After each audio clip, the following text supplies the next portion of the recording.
Good evening. I am Nazi Suleiman, an Egyptian archaeologist. Today I will take you on a new journey inside one of the ancient Egyptian tombs. Please stay with me.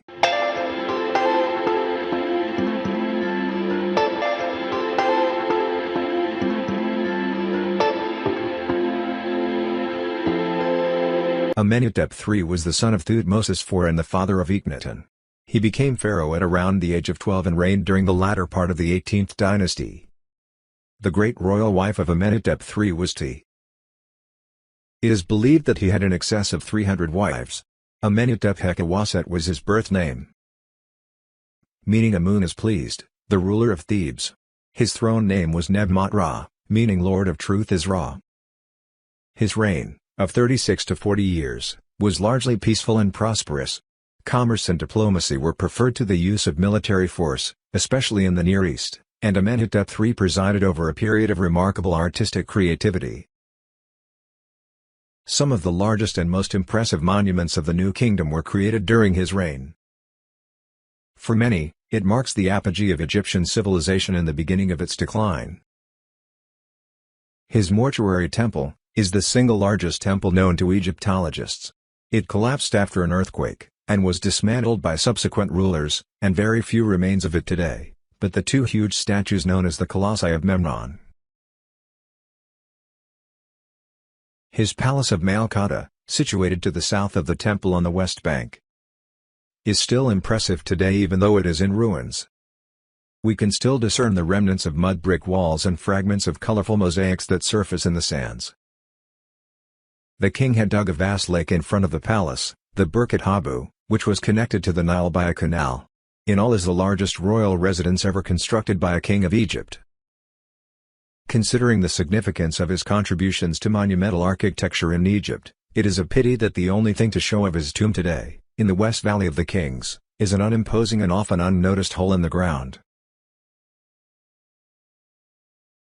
His tomb was dug into a wadi situated perpendicular to the principal north-south axis of the valley. It is interesting to note that the only other tomb in the sector is that of I, the last pharaoh of the Amarna period. The entry corridors and well chamber have a general east-to-west axis. This then changes at the upper pillared hall with a 90 degrees turn to the left and proceeds in this south-north direction to the antechamber. On entering the burial chamber, the axis then turns 90 degrees again, but to the right, with its pillared hall being restored to an east-west orientation. The tomb descends approximately 24 meters from the entrance to the burial chamber floor. The decoration within this tomb is organized as follows. Entry corridors and stairways, AD, undecorated. Well chamber, E, scenes before various deities. Well shaft chamber, EA, undecorated.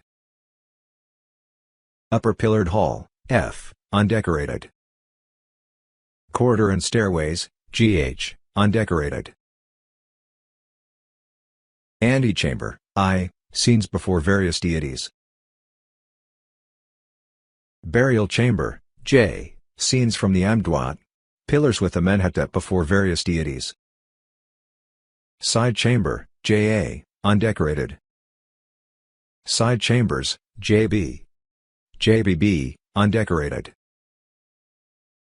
Side chambers, JC. JCC, undecorated. Side chamber, JD, undecorated. Side chamber, JE, undecorated.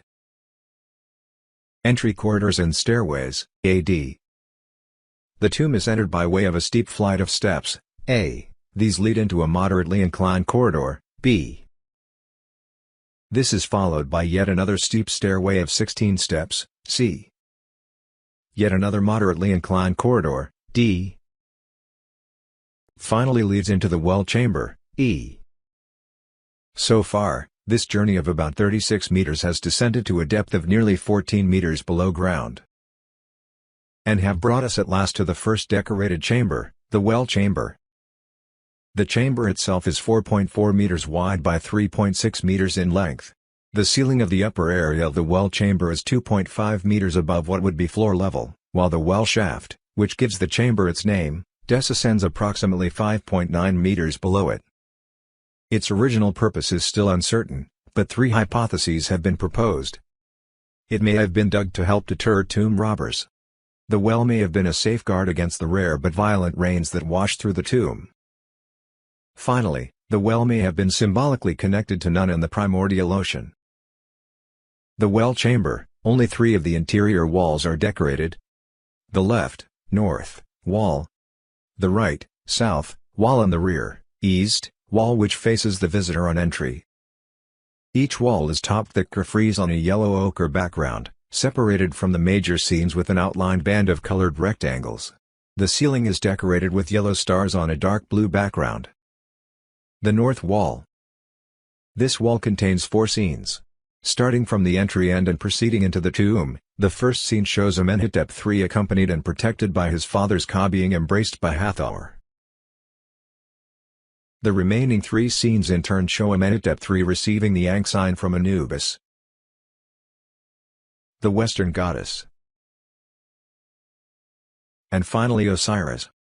The south wall. This wall also contains 4 scenes. Starting from the entry end and proceeding into the tomb from right to left, the first scene again shows Amenhotep III accompanied by his father's Ka, but this time before the goddess Nut. The remaining 3 scenes are the same as those on the left wall. Amenhotep receiving life from Anubis, the Western goddess, and finally Osiris. The east wall. This wall originally contained 6 scenes, but 2 were painted over the area of the doorway leading to the lower part of the tomb, and subsequently destroyed by grave robbers. Now only the narrow portion over the doorway remains. Of the 4 remaining scenes, starting from the right, Amenhotep receives life, first from the Western goddess, then Anubis. The 2 other remaining scenes show, from right to left, Anubis, then Hathor. On the far left of the doorway is the remains of what appears to be another image of Hathor, from whom he again receives life. Upper Pillared Hall, F. The chamber is 6.2 meters wide and 10.25 meters in length, with a height of 2.5 meters. With this chamber, the axis of the tomb turns 90 degrees to the left, now running in a south to north direction. Corridors and stairway, GH. A steep stairway at the end of the upper pillared hall connects to corridor, G, which leads to another steep stairway, H, which leads to the antechamber, I. The antechamber. The chamber is 3.8 meters wide by 5.1 meters in length, with a ceiling height of 2.65 meters. Like the well chamber, only 3 walls are decorated, the west wall, the east wall and the north wall facing the visitor on entry. Each wall, with the exception of certain individual scenes, is decorated in the same fashion as the well chamber. They contain at the top the curved frieze on a yellow background, the outlined band of colored rectangles. The ceiling is again decorated with yellow stars on a dark blue background. The west wall, left. This wall contains 6 scenes. Starting from the entry and proceeding into the tomb. The first shows Amenhotep receiving Ankh, the sign of life from Hathor. The remaining scenes show him with Nut, the Western goddess, Anubis, Hathor again, and finally receiving life from Osiris. The east wall, right. This wall has been badly damaged. The first again shows Amenhotep, but this time before Nut. The remaining scenes are in with the same deities and in the same order as those on the opposite wall. The north wall, rear. This wall originally had 4 scenes divided into 2 groups. The 2 fully remaining scenes on the left show, starting from the left, Amenhotep before the Western goddess, and then before Anubis. Burial chamber, J. The burial chamber is entered through an undecorated doorway situated in the southwest corner of the chamber's pillared hall, and down 2 steps. On entering the chamber, the complex returns to the original east-west direction of its axis, turning 90 degrees to the right. The burial chamber has 2 levels. The first, upper level, is buttressed by 6 pillars. Between the easternmost pair of pillars, a flight of 5 steps leads down to the lower section of the chamber, where the sarcophagus of Amenhotep III once resided. The overall width of the burial chamber is just over 8 meters and it is 15.5 meters in length, approximately 10 meters of which includes the pillared hall. The ceiling height is 3 meters in the pillared hall and 4.6 meters in the lower sarcophagus area.